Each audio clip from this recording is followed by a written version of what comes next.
Governor Katie Hobbs on Good Morning Arizona yesterday, so we invited all of the candidates to be here on our show. Representative Andy Biggs is joining us this morning. First of all, thank you so much for coming. We appreciate it. Yeah, my pleasure. Thanks. We want to begin with the shutdown because obviously it's top of mind for so many Arizonans.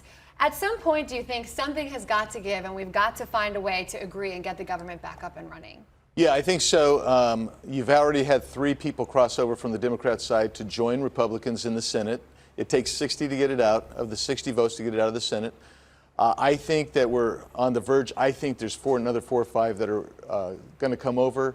It might not be till early next week, but I think it's going to happen. So the big sticking point at this point is these subsidies. The Democrats want the subsidies to help the Affordable Care Act. Republicans say you'll discuss it after you work things out. There's also reports Democrats are saying that some 300,000 people in Arizona are going to see their premiums skyrocket, go up high. So is that true? And will people get caught in the middle of this? And what do you tell those people? Well, this is a complex issue because you're talking about the subsidy that came in for COVID relief. It was always intended to be temporary and a subsidy.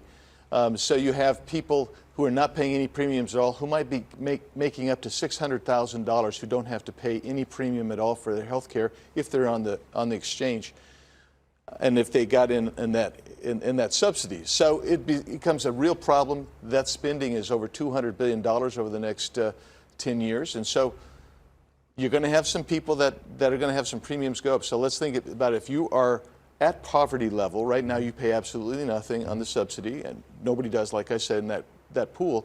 They're going to ask you to pay $3 or $4 a week, so you're paying about $10, $12 a month. It could go up for some other people. When we talk about premiums, that's what we're really talking about, is that pool of people right there. Why not get rid of the people that are making $600,000 and you can get free health insurance? Why not get rid of those people and spend all that money on the people that don't make the money? Well, that's the point.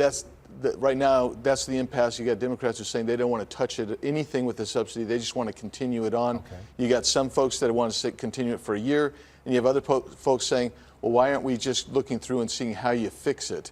And really, you're not going to get there until you get to the government shutdown gets ended, government's back open again, and when that happens, you're going to get all kinds of discussion and negotiation and back to the push me pull you of Washington D.C. Okay.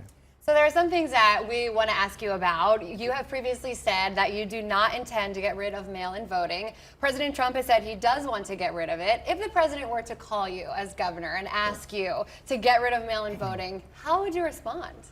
I'd say, well, 85% of voters in Arizona vote by mail.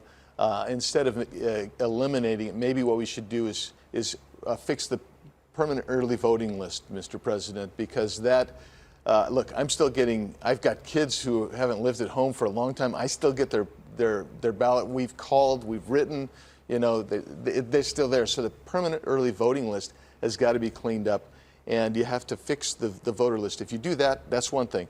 The other thing that would be very helpful is, instead of training a few people to come in and try to identify whether your signature is how you originally wrote it, why don't we find a way to actually put an identification with that voter ballot when you go in, so you can send it in by mail or bring it in early, whatever you're doing, so we know that you really are who you say you are. Even Jimmy Carter said the most fraud induced method of voting is the mail-in ballot. So if we can fix it, let's fix it. But 85% of Arizonans are used to that.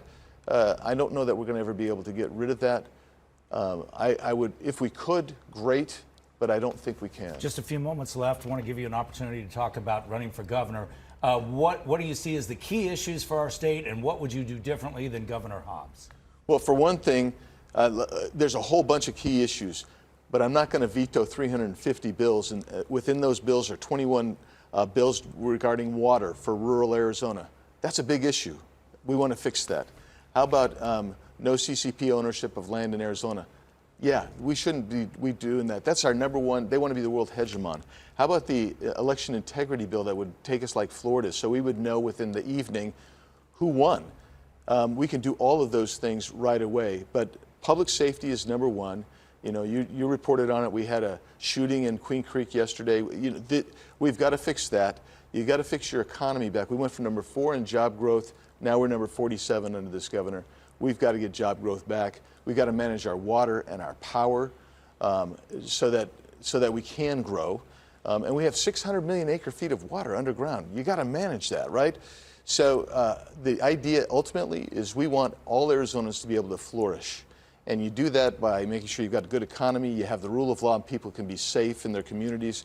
And we have to stop the scourge of human and drug trafficking on our border. Those are things that I think are important to Arizonans. Well, certainly our viewers have these issues at top of mind every day. Representative, we appreciate you coming in. Thank you for answering our questions. Yeah, thank you so Thank much, you. and the best of luck. Appreciate you. Thank you.